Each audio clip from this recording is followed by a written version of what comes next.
And one of the theories as to why we don't remember our past lives is because of the stress of birth. We all sort of come into life with post-traumatic stress syndrome, you know? You know, like when you have a big trauma and then like memories erased and stuff, like as a protective thing for your mental health because you can't deal with the memory of it. So birth is stressful for the baby, that's for sure, okay, right? And it's stressful for mom. You know, it's very painful. Childbirth seems, you know, I don't know, I mean, only my past lives have I gone through. This life I certainly have not gone through giving birth to a baby, but looks painful. Seems like it's really painful, a lot of stress involved. A lot of anxiety, a lot of like screaming, you know. It's stressful. And even for dad, it's stressful, okay? In the old days, guys, you could wait in the waiting room and smoke cigars with your buddies while your wife was giving birth. They would announce when it was all done, and then you would go and see she's lying there and the baby's lying there, and you go, congratulations, baby. Oh, wonderful. Those days are over, I think, for most everyone now. Because nowadays, they make you go and watch. Do they do that in Singapore too? Yeah, is the culture of that? You know, I've witnessed 3. And not only do they make you go and watch, you first have to go to classes. You know, the Lamas and all of these like birthing classes. So you go with your partner, pregnant partner, and they give you training, you know, on what to do when you have to go in and watch the, you know. And here's the sum total of what they tell, you know, the man on what to do as your wife is going, or partner is going through this like amazingly traumatic experience. You know, yelling, screaming, hours and hours and hours, blood everywhere. They tell the husband, okay, when you're there watching, because you have to now, there's 2 things that you can do. You can say, breathe, honey, breathe. Breathe. Breathe. And then the other thing they told me that I could do is to take ice chips and put ice chips in her mouth. So, you know, the man is sitting there for hours on end going, breathe, honey, breathe, have some ice, breathe, honey, breathe, have some ice, breathe, honey. And that's stressful. Being so ineffectual, absolutely ineffectual, causes great stress, even for the man. Okay, so birth is stressful. What about sickness? Anybody been sick? That's stressful. When you're sick, you know, everything closes down, right? Your whole life kind of like comes to a grinding halt. And, you know, you can't breathe right, you can't coughing all the time, you're bleeding, you know, whatever it is. Sickness is basically the inability to keep your body fluids inside. You know? Everything starts coming out. You know, and you kind of try to keep it all together and, you know, hold it all inside, but the fluids all start leaking. It's basically sickness in a word, isn't it? And that's stressful. Sickness is no fun. Yeah. Then old age. Oh, I skipped old age. Old age is stressful. Anybody getting old here? Those of us who are getting old know that it is stressful to get old. All of a sudden, you can't do stuff that you used to do. You know? All of a sudden you realize, and it's kind of like that, it creeps up on you, of course. Old age like creeps up little by little by little, but you kind of wake up to the fact that one day that, you know, you can't do the kinds of things that you used to do, you know? You can't run like you used to do, you can't eat like you used to eat without putting on all kinds of weight, you know? You can't do all kinds of things. You can't see like you used to see, you can't hear so good, you can't remember, you know, boy, that's a real drag about old age, is that all of a sudden, you know, stuff that you used to know, like just at the tip of your tongue, you know, right there, you can't remember anymore. So you try to find young people to hang around with so that they can remind you of stuff that you already know. Like, what's the name of that place? Oh yeah. So old age is stressful. And death, of course, is stressful. it's stressful to have other people die, to have your loved ones die, then that's sad, it's stressful. And it's also stressful to contemplate your own death, for almost everyone, right? Stressful. So that part's so far so good, right? Then the next sort of, the next sentence here is pretty obvious. When confronted with what is disagreeable, it's stressful. When things happen that we don't like, we don't like it. We're stressed out. When you hear something, like somebody says something nasty to you, that's a disagreeable sound, it's stressful. When you see something that you didn't want to see, when you feel something that you didn't want to feel, when you taste something that you didn't like, it's stressful. And then when we are separated from things that we do like, then we're stressed out about that too. Where did it go? I wanted that. I wanted to keep that thing forever.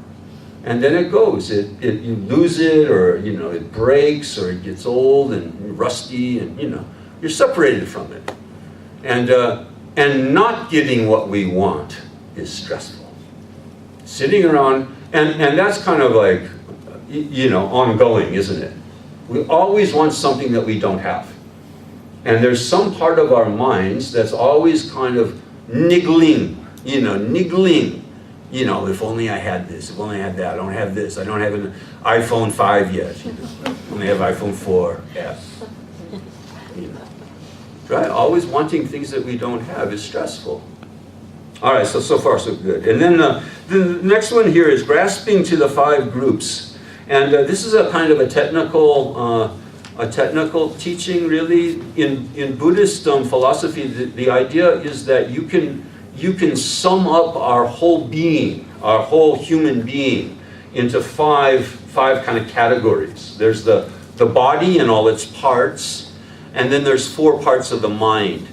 There's the ability to discriminate between one thing and another. There's consciousness. In fact, they're called heaps or groupings, skandhas, because they're all plural, We discriminate between things visually. We discriminate between audially.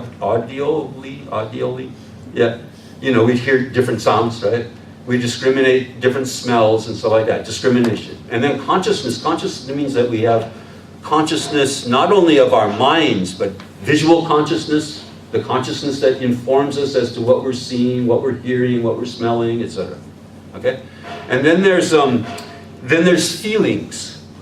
We have feelings. We have feelings of all different kinds. In the Buddhist text, they say we basically have 3 kinds of feelings. We have pleasant feelings, unpleasant feelings, and neutral feelings. Although I was never really clear on what a neutral feeling was. How would you know that you were having a feeling if it was neutral? But anyway, so we have feelings, we have consciousness, we have discrimination, we have body, physical part, and then we have what's called vasanas. These are habits, karmic habits from the past. And that sums up, who we are as a person. And basically what he's saying here is grasping to any one or all of them as if that's who we really are is stressful. And I'll come back to that, I think, later in the talk, okay? I just wanted to say one other thing about birth is stressful, old age is stressful, sickness is stressful, death is stressful. Let's go review it again. Is birth intrinsically stressful? I mean, is it naturally, inherently stressful, or do we make it so? You see? I suggest to you that birth is stressful only if you have unrealistic ideas about what birth is. If you think that birth is going to be some beautiful, painless thing, bathed in golden light, where everyone's smiling and sweet and all like that, then it's going to be stressful when it doesn't turn out that way. Because birth isn't that way, actually. Birth is a train wreck. Everyone's screaming, blood everywhere. If men in the room, if you have a partner and you haven't gone through the birth process with your partner, you will find that she knows words that you didn't know she knew. 4-letter words that you had no idea she even knew, because you'll hear them. You'll hear them probably directed at you. Look what you've done to me, Look what you've put me through. well, birth isn't stressful unless we have idealistic fantasies about what it's going to be. Is sickness stressful necessarily? And the answer to that really is no. The only stress that's involved in sickness comes by thinking that you are always going to be healthy. See? We assume, right, most of us, while we're healthy, that we'll always feel healthy, that we'll always feel fine. And then sickness comes and well, how could this have happened? Oh my God, I'm sick. Stop the presses. Well, what did you think? You think that you uniquely were going to go through life without ever experiencing sickness? See, sickness is only stressful if you thought you were always going to be healthy. Old age is only stressful if you thought you were always going to be young. And of course, when we're young, we all think that we're always going to be young. And then, little by little by little, you start looking in the mirror and seeing your parent. And how could this have happened to me? I thought I was always going to be young and healthy and vital and beautiful. Okay? And death is not suffering unless you thought that you would never die, or that no one else around you would ever die. See? And this is kind of interesting because, death is the one thing that we know for sure will happen in life. I mean, for sure, right? Sometimes in America, there's an expression, death and taxes are certain. Death and taxes. They're the only things that are really certain, death and taxes. And so the one thing that we know for sure will happen always takes us by surprise.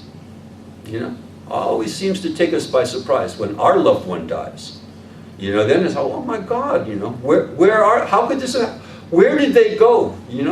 If you've lost somebody very close to you, a good friend or a parent or grandparent or something like that, it's kind of like you can't quite figure it out for a while. You can't quite believe it. You keep thinking, well, maybe they just got lost. Maybe they're wandering around lost somewhere and they'll show up again, But they never show up again. They're gone, you see, just gone. And that takes us by big surprise. Well, what did you think? Did you think that your loved ones would always live? That they would always live? That they would be immortal somehow? And let alone ourselves, right? When it comes time for us to die, then most of us are going, well, how could, I did so much yoga. I ate so well. I watched my diet. I didn't drink and smoke. How could this have happened to me? Well, what did you think? You see? So death is stressful only if we thought that we would live forever. Birth, sickness, old age, and death is also known as life. This is life. This is what life is. You're born, you live for a while, you get sick once in a while, you get old, and you die. That's life. And there's no way around that, you see. The stress isn't to try, the way to avoid the stress isn't to try to avoid birth, sickness, old age, and death. It's to be realistic about them, you see. If you're realistic about them, if you understand that this is life, this is intrinsic to life. Things are born, they last. It's not just human life, the whole world's like this. Things are born, they last for a while, they get decrepit, and then they die. And then, usually if you look around the world, what happens next? Something new comes, something new comes. Rebirth, some kind of rebirth. So the stress isn't in the birth, old age, sickness, and death. I think this is very important. A lot of people get this wrong, I think. A lot of people get this wrong. Because if you think that that's where the stress is, those things themselves, those events themselves that constitute what life really is, there's no way out of that.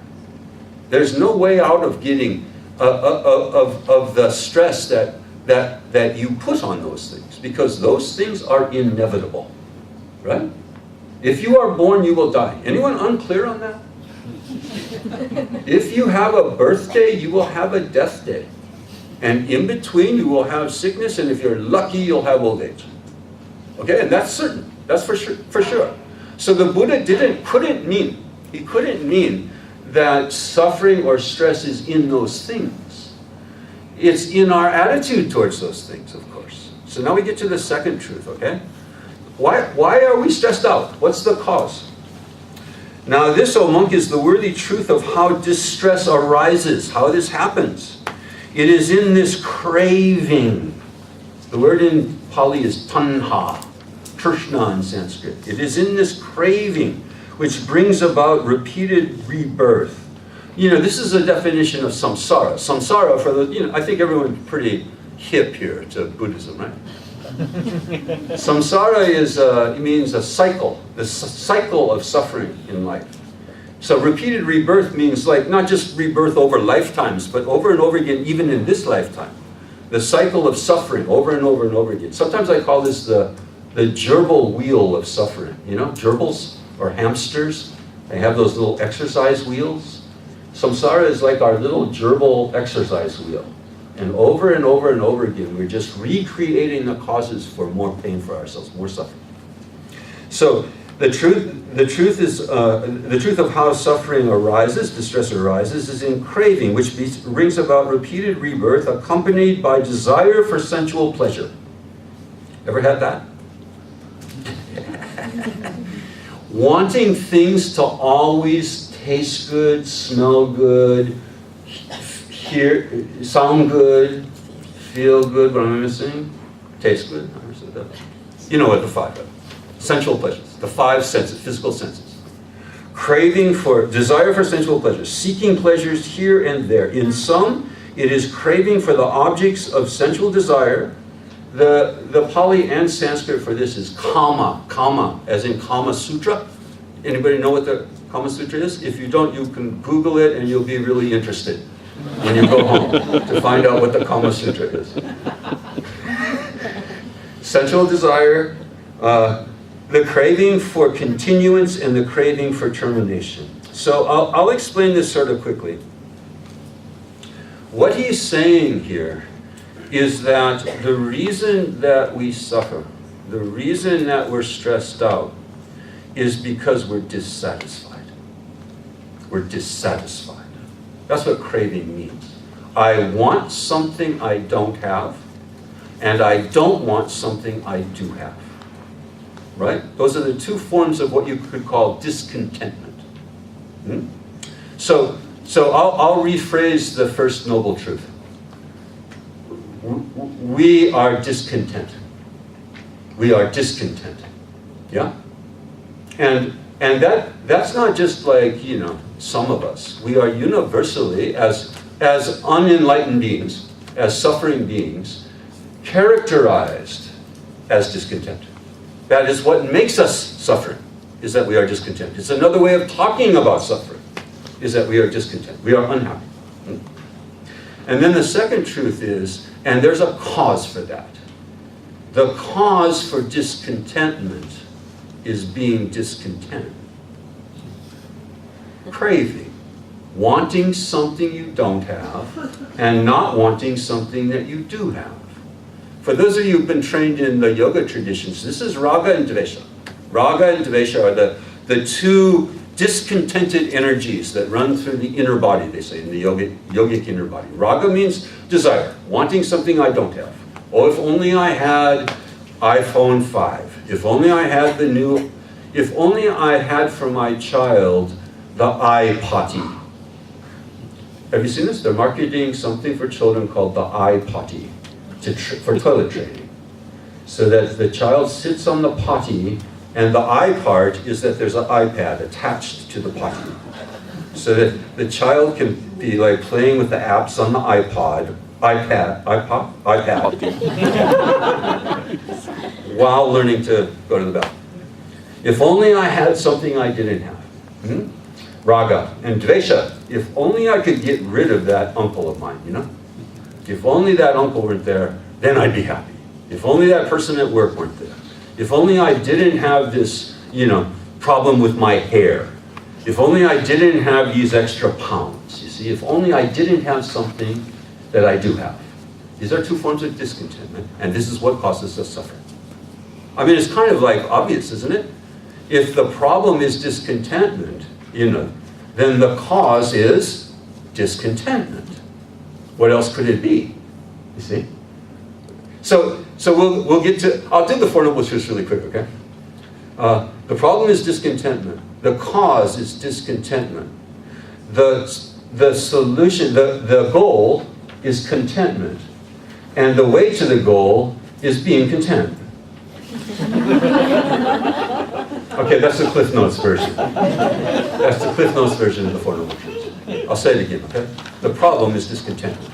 That's suffering. That's what they say. Suffering. I'm discontent.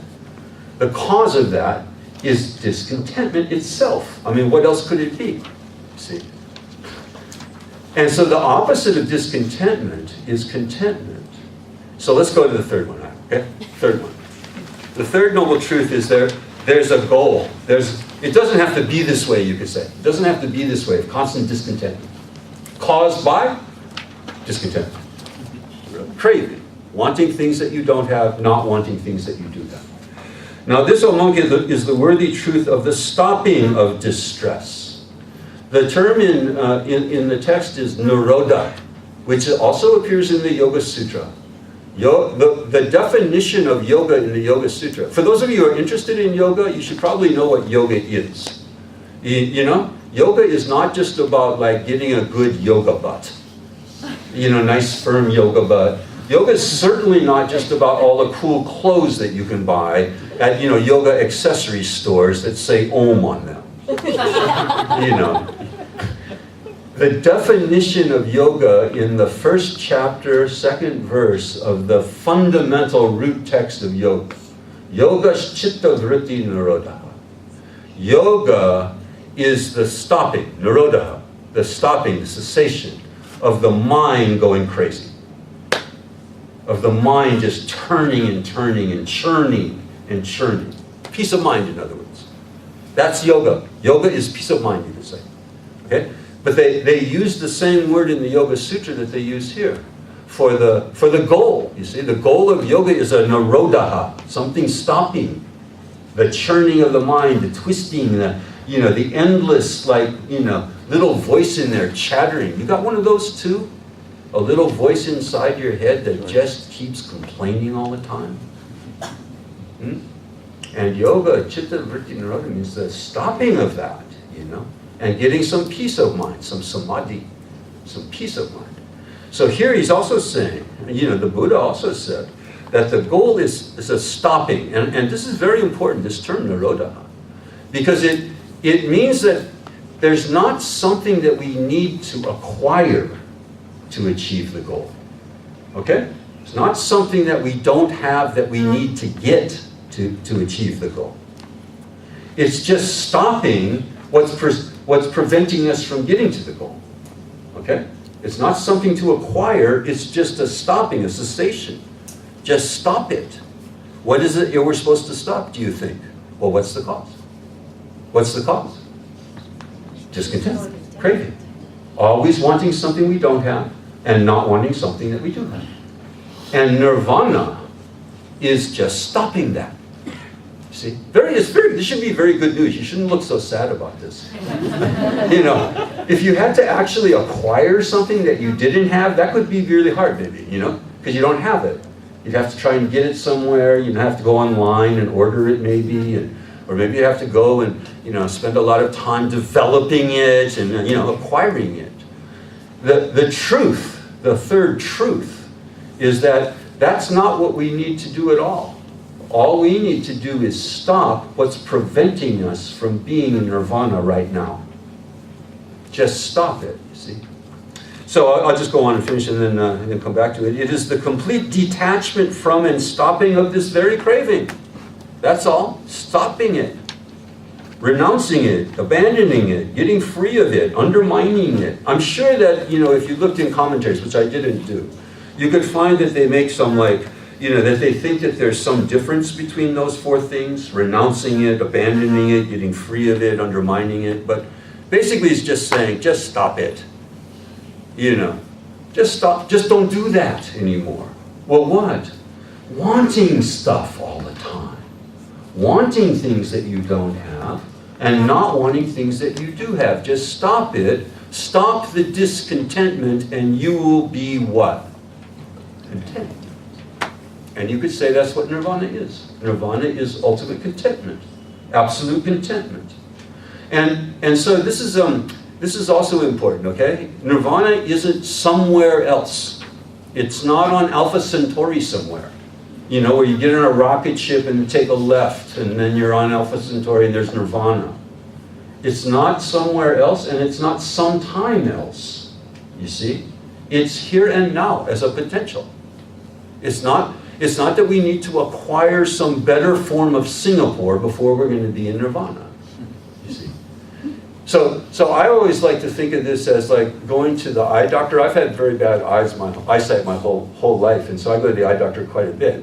I bet you a lot of people here do too. It looks like glasses wearing people. So when you go to the eye doctor, they have these machines, right, that they put up, or sometimes they use little lenses, and they say, which is better, this or that?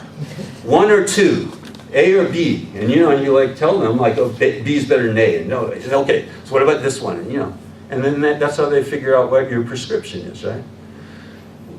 We presently have the samsara lenses on. We've got the samsara prescription. And we look around and we see all kinds of problems, all kinds of difficulties, all kinds of things that stress us out, all kinds of things that we want that we don't have, all kinds of stuff that we have that we don't want. We're looking through the lens of discontentment. And that is samsara. Samsara is the lens of discontentment. And the third noble truth is just change your prescription. Just go like this. You see? And you'll see the same reality, the same world with nirvana eyes. Okay? This is very important to understand. The goal is not some other world or some magical place where there's unicorns and fairies and rainbows all the time, and it's always 26 degrees, It's not like that. It could be here and now at any time for any of us. Just a little adjustment. The stopping, narodaha, of the samsaric, prescription, and the starting of the nirvana, which would automatically start the nirvana prescription. The stopping of the discontentment would automatically flip into the nirvana, the contentment of nirvana. Nirvana, in Sanskrit means, literally it means blowing out, blowing out. This confused me for decades. Blowing out, what the hell? Blowing out, what do you mean? And, then people, I read interpretations of it. It means like blowing out of a candle, blowing out of the candle of suffering and so forth. But then it occurred to me that another kind of understanding of what it means to blow out is exhale. An exhalation is a blowing out, right? So you can regard, nirvana, literally, what the word literally means as the great sigh of relief. The great exhalation. And when we do that, automatically, lots of stress is left, right? We relax. When we exhale, we relax. So it's the ultimate exhalation. It's the ultimate relaxation. It's the ultimate end of stress, right? And stress comes from discontentment.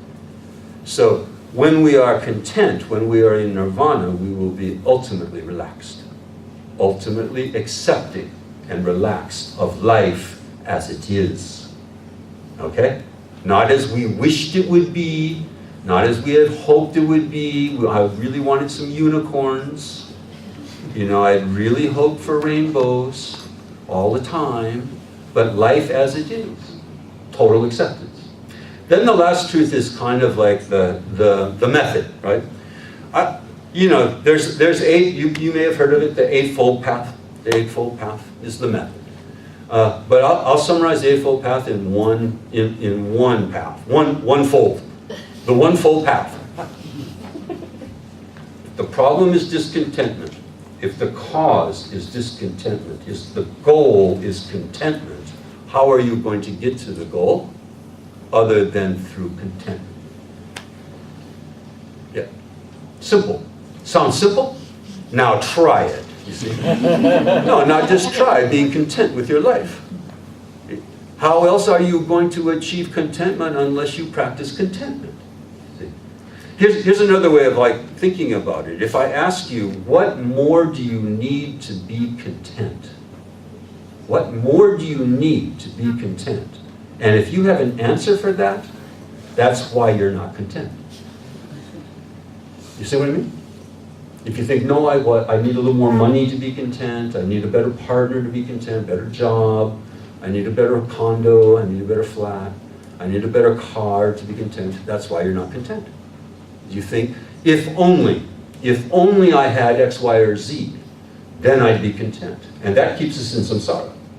That very thinking keeps us with those samsara lenses on instead of the nirvana lenses. So quickly to go through the Eightfold Path. Because I think you want your money's worth, right? To just say that there's one fold path, that's not complicated enough. No, I mean, I came all the way down here to the Buddhist library. I want more than just like, be content. So it's okay. You can be discontent with being content as a method. And so we'll go through eight things that you can practice on your way to being content, which is the main thing. Now this, O monks, is the worthy truth about the method. Patipada in Pali, it's very similar kind of a word to upaya in Sanskrit and in other Buddhist terms. It means method, skillful means. Sometimes they translate upaya. And so here are like eight different sorts of methods or means that you can practice on your way to being content. Because contentment's really the ultimate one. Leading to the end of distress. It is a worthy path consisting of the following 8 parts. First one is proper outlook, samma. Samyak in Sanskrit means proper or right, correct, So each one of these is going to be a correct something. The first one is correct viewpoint or outlook. Correct outlook means correctly looking at reality the way it is. And one way to think about this is through what another kind of teaching in Buddhism called the lakshanas, the signs, the characteristic marks of reality as it is. The first one is called anitya, A-N-I-T-Y, anitya. It means reality is impermanent. Everything in reality is changing, right? Your car is changing, your job is changing, your relationships are changing, your iPod is changing. It's a changing thing. Your body's changing. Everything around us is changing. And we are kind of oblivious to that a lot. Intellectually kind of know this, right? But, again, we're kind of constantly taken by surprise when things change, as if they were never going to change, right? So when the iPod doesn't boot up anymore, we go, well, how could this happen? I'm having such a bad day. My iPod doesn't boot up. Well, what did you think? Did you think that your iPod would always boot up? And you go, well, yeah, it's made by Apple. Quality control, should always boot up. The iPod was never always going to boot up. As soon as you left the showroom with your brand new iPod, the clock was ticking on it before it stopped booting up, right? Things change. And, so this is the case with all our material goods. With every consumer item. They change, they're impermanent. And we suffer by not realizing that they're impermanent. You see? By thinking that they're always going to boot up. And it's this way with our relationships too. Relationships change over time. Have you noticed? And then we go, well, you've changed. We say, well, how could I help it? I'm in samsara. On nitya, things are impermanent. Of course it's changing. Of course the relationship's changing. How could it be otherwise? There's a time also when your loved ones won't boot up anymore. And all of a sudden they're gone. And you go, well, how could this have happened? Well, what did you think? Did you think that they were permanent? fixtures in your life. And there, of course, is a time when you won't boot up anymore either. And that's called death. And you know, so this is the way life is. Life is marked by impermanence. And there's no changing that. There's no, like, you know, kind of profit in daydreaming about a world that's different than the way it is. Things are impermanent, and it's always going to be that way. That's the way things are. They rise, they're born, they last for a while, then they die, they end. The second one is anatman, that the world and everything in it is characterized by no self. Anatman means literally no self, which means that there's no enduring essences to anything. There's no enduring self or essence to things, to people, and to yourself. See? We make this mistake a lot with other people and with ourselves. We think, for example, the way that we see other people is the way they are. That they have some kind of atman or essence of being the way we see them. So let's imagine that you have an aggravating person in your life. Irritating, aggravating person. We think, especially when we're aggravated or irritated by our aggravating or irritating person, that's because they are aggravating, right? They are essentially aggravating person. And I just happen to like bump into an essentially aggravating person, so what could I do? I'm aggravated. How could it be otherwise, right? There are no aggravating people out there, okay? There are only people that you get aggravated by. It's not because they're aggravating, it's because you're aggravated, okay? Right. The same with pleasant things, you know? Let's say that you like ice cream. Do you have Ben and Jerry's ice cream in Singapore? Okay. Let's say that you like Ben and Jerry's Chunky Monkey flavored ice cream. And we think, well, you know, I like it, so it must be likable. The Ben and Jerry's Chunky Monkey ice cream must have some kind of